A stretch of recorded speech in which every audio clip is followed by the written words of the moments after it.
Pozdrav svima, moje ime je Milan Nikolić i ja sam sertifikovani učitelj tehnike transcendentalne meditacije i sa mnom je danas Jasna iz Bečeja i mi se nalazimo u Beogradu. Jasna je došla nekim svojim privatnim razlogom u Beograd i ona je htjela da iskoristi da počne sa praksom transcendentalne meditacije i htjeli smo da podelimo sa vama njeno iskustvo u praksi, ali Jasna inače ima 53 godine.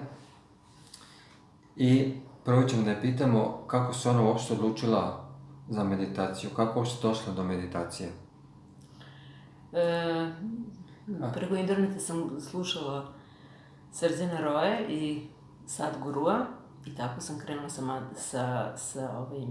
U stvari sam prvo od njih čula za značaj meditacije, oni su to objašnjavali, pogotovo kad sam slušala Sadhgurua. Onda sam počela da baš upražnjavam meditaciju. To je trajalo neko vreme? To je trajalo neko vreme i ja sam osjetila određene dobrobiti, ali sam isto tako osjetila da sam došla do određenog, kako kažem, maksimuma i da više ne napredujem. I onda sam poželjela, tačno, i onda sam poželjela da pokušam nešto novo, naravno u meditaciji, i tako sam došla do transcendentalne meditacije i do Odlično. A šta vas je uopšte navelo da tragate za tako nečim, za meditacijom? Za meditacijom, pa ja sam bila jedna od verovatno prosečnih naših građana. Bila sam veoma depresivna i šta ja znam, polako sam izlazila iz svega toga. Jednostavno se kada istražujete, verovatno. Da, istražujem sve to.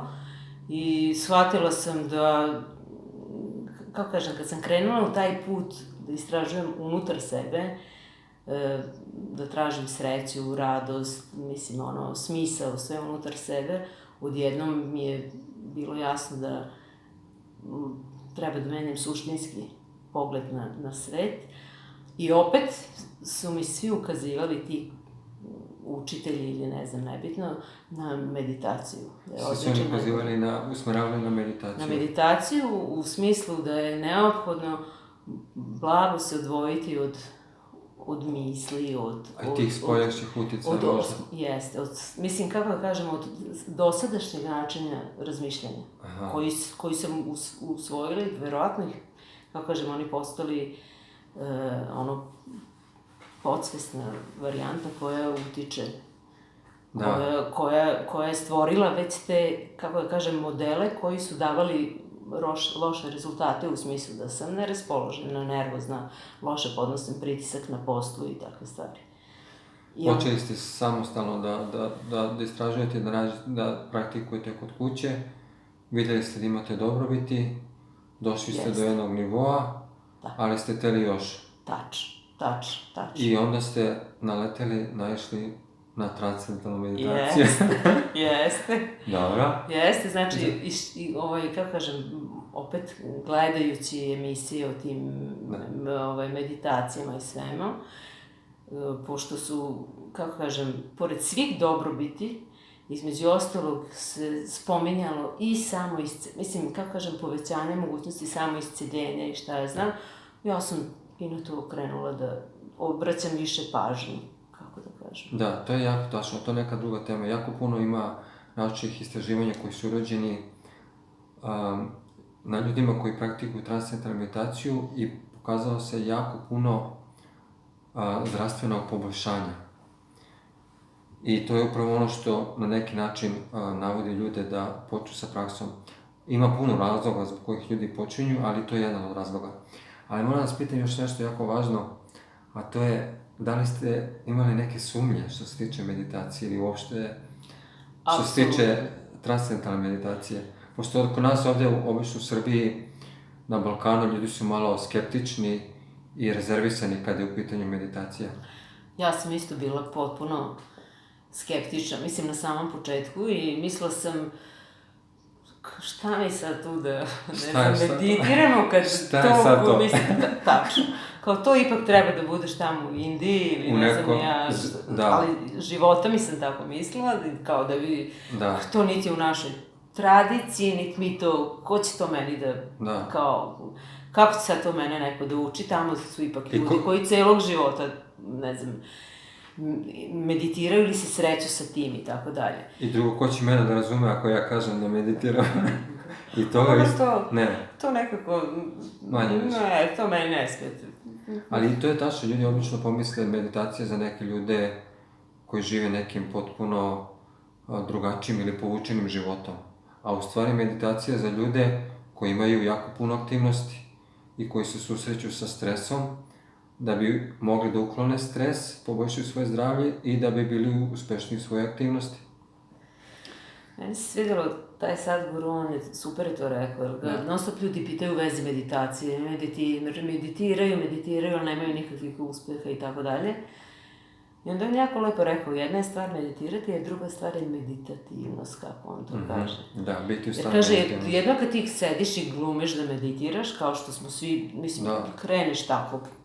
A drugo je kad ti polako počneš da imaš te dobrobiti od meditacije. Nije to odmah, to je činjenica. Treba i da se navikne, kako kažem, telo i da sedi i da bude... Za početak samo da izdrži da neko vreme sedi i šta ja znam, da nije, nemam pojma, da ga ne zabavlja kako mi obično, ili muzika ili televizor ili nešto. I onda vremenom stvarno ima, jednostavno ima dobrobiti. Sad kad ste to pomenuli, ja ću da iskoristim priliku da kažem da ovu tehniku mogu da nauče deca već od 5. godine starosti, da oni praktikuju drugačije nego odrasli, da ne sede, nego praktikuju malo drugačije i da nakon 10. godine praktikuju u sedećem položaju i za osobe koje ne mogu da sede dugo, oni mogu da sede i kraće, onoliko koliko im prija. Znači nije obavezno, preporuka da se meditira 20 minuta za najbolje rezultate, to je zbog njih samih, da bi imali što bolje rezultate, ali ako ne mogu, mogu i kraće. Znači mogu i 10 minuta, 5 minuta, dok se ne naviknu, pa posle mogu da produže vreme meditacije. Aha. To je isto jako značajno. E sad, ja bih volao da vi kažete našim gledalcima i slušalcima vaše iskustvo, vi ste danas prvi put meditirali, počeli sa meditacijom, je li bilo tu nešto strašno ili neobično ili čudno ili... Nije bilo ništa neobično i strašno. Naprotiv, bilo je sasvim lagano i opušteno. E sad... Kako ste se osjećali tokom meditacije? Tokom meditacije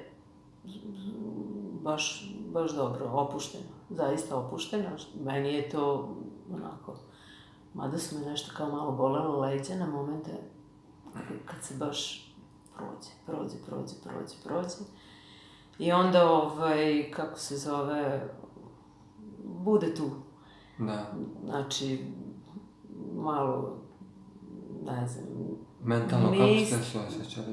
Mentalno odlično. Ne, odlično. Znači, opušteno sa tim nekim, ja to imam običaj da kažem, kao da propadam, kao propadanje, kao da utoneš u san, ali se trgneš, ali bez trzaja fizičkog, nego kao... Samo mi recite, je li bio potreban napor da se umiri mentalna aktivnost i da se vi opustite? Ne. Da, to mi je... Nije bio nikakav napor. Ali, naravno, instrukciju da se ne borim, ni sa čim što se dešava, ja sam se propustila i bilo mi baš super. I kako se sada osjećate? Odlično. Super. Drago mi je. Evo, mi smo samo htjeli da podelimo s vama, htjeli smo ukratko, možda je ovo previše, skoro 10 minuta, ali eto, sljedeći put ćemo pokušati da to bude kraće i najvjerovatnije ćemo snimiti naredna 2-3 dana i Jasnino iskustvo u meditaciji. Hvala vam puno i pozdravljamo vas iz Beograda i vidimo se uskoro. Pozdrav. Pozdrav.